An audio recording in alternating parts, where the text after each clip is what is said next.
Hola amigos y amigas de las redes sociales, bienvenidos a la sesión número 14 del curso de Política Exterior de México con tu profe de RI. Amigos y amigas, en este video vamos a hablar de la política exterior del presidente Ernesto Zedillo Ponce de León, la cual inició en un ambiente tétrico, la verdad bastante complejo, porque como ustedes recordarán, inició en un ambiente bastante adverso con el error de diciembre o lo que también se conoció en la prensa internacional como la crisis del tequila. ¿En qué consistió esa crisis del tequila que condicionó la política exterior de Ernesto Zedillo? La crisis del tequila, también conocida como el error de diciembre, fue una crisis iniciada en México que se provocó justamente por la falta de reservas internacionales, lo cual causó la devaluación del peso mexicano durante los primeros días de la presidencia de Ernesto Zedillo. A unas semanas del inicio del proceso de devaluación de la moneda mexicana, el entonces presidente de Estados Unidos, Bill Clinton, solicitó al Congreso de su país la autorización de una línea de crédito por $20,000 millones para el gobierno mexicano, a efectos de que le permitieran garantizar a sus acreedores el cumplimiento cabal de los compromisos financieros denominados en dólares. Por otro lado, también el Fondo Monetario Internacional, el cual se dedica justamente a combatir las crisis internacionales del corto plazo, aprobó una línea de crédito para México hasta por $20,000 millones para que México tuviera margen de maniobra. El Banco Interamericano de Desarrollo, por otro lado, también ofreció unos $10,000 millones para que México recurriera a ellos. La crisis tuvo su clímax durante la administración de Carlos Salinas de Gortari. Esto es muy importante no olvidarlo porque históricamente a quien se le echa la culpa es Ernesto Zedillo, aunque la crisis justamente es el resultado de procesos que ya vienen caminando con anticipación. Carlos Salinas de Gortari incrementó el gasto fiscal a niveles históricos antes de terminar su mandato, mientras el peso mexicano se sobrevaluaba.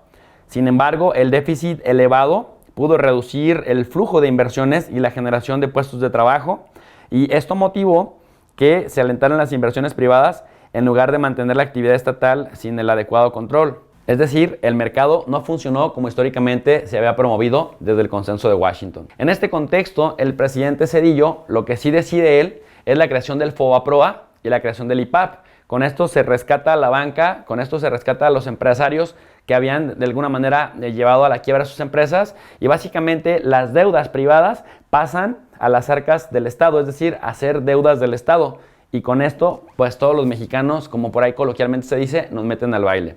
Entonces, Ernesto Zedillo inicia su sexenio con este revés económico que es una hecatombe financiera.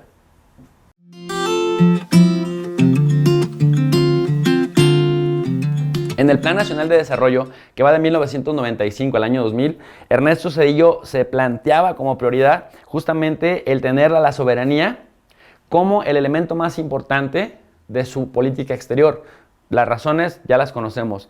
Zedillo creía que Salinas de Gortari había dejado la soberanía de México en manos del mercado, en manos de los consorcios privados, en manos de las organizaciones internacionales. Por lo tanto, para Zedillo era vital recuperar la soberanía nacional. En ese orden de ideas, habría que ampliar también y diversificar las inversiones mexicanas para reducir la dependencia que teníamos de Estados Unidos. Zedillo también atacaba a Salinas de Gortari por haber cedido demasiado la iniciativa desde su punto de vista a Estados Unidos.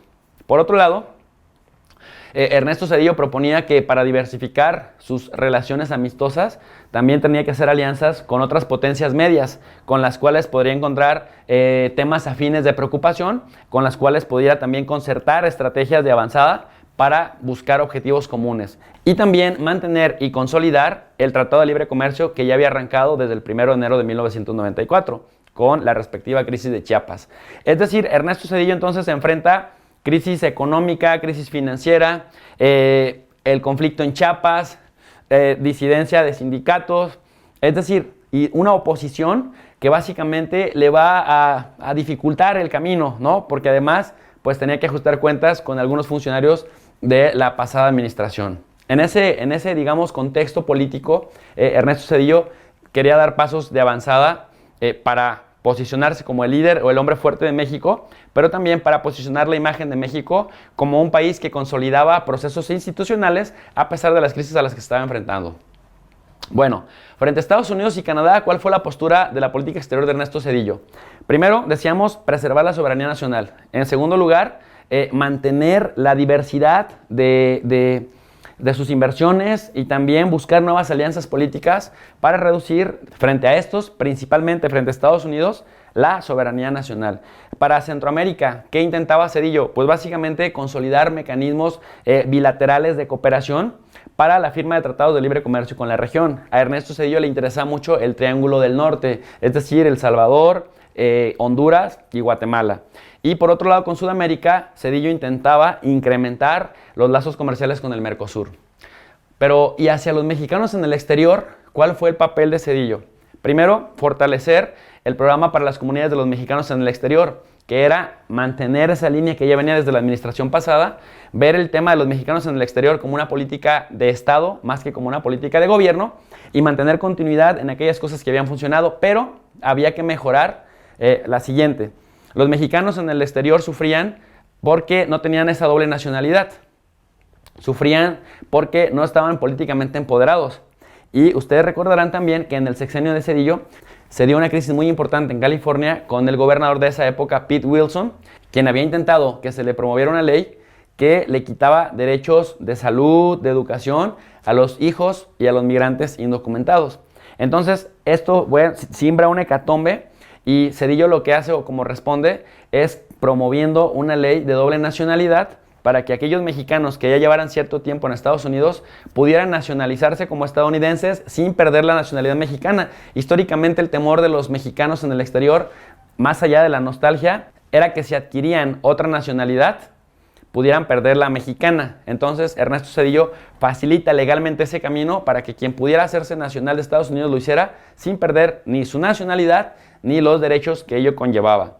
En ese orden de ideas, Zedillo se paró en California, se paró en Estados Unidos y lanza un mensaje muy contundente a las comunidades de mexicanos en el exterior y decían que esperaba que se politizaran, que esperaba que quienes tenían posibilidad de nacionalizarse lo hicieran y pudieran votar y pudieran influir para que en algún momento de la vida las comunidades de mexicanos en el exterior pudieran hacer por México lo que los judíos en Estados Unidos hacían por Israel.